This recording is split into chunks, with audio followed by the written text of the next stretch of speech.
This is an interesting story that kind of popped in my mind. When I was working in Medley, we were always hiring warehouse help. And warehouse guys, some would be there, a year or two or longer, and some would be there a week or two or shorter. And I remember we hired this one guy, and it usually was young people that we would hire, in their 20s. But this guy, I think he was like in his mid 30s, maybe 40 years old, thin guy, and really, really pleasant guy to talk to.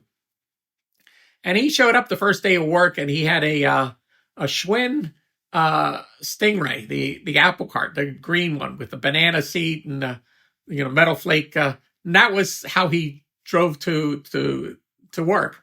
And I just thought that was very unusual for this guy, but he brought it into the warehouse, set it up, did his work, and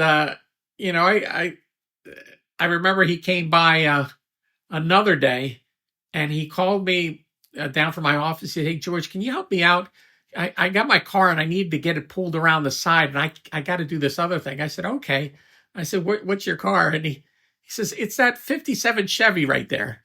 And I said, and it was white with in turquoise. And I go, "Okay, I'll move it for you." And gave me the keys, and I got in it, and I fell in love with that car right away. But moved it around and parked it for him, and gave him his keys back.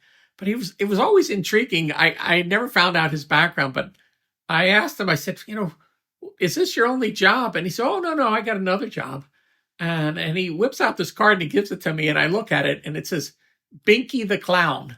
And he has his phone number and all that, and it's this drawing of a clown holding some balloons. I go, "You're Binky?" He says, "Yeah, that's me. That's what I do on the weekends. It pays the bills." I go, "Oh, well, that's pretty cool." And I think it was like maybe a day later, he told me, "No," he says, "I'm not Binky the Clown. I just found that card on the floor, and I just, I keep it around to show to people." But what an interesting character. But he was only there for like 2 weeks or so, and then he was gone. But we would always have these warehouse help that they always had interesting stories behind them, and I like to talk to people. But that was my Binky the Clown story.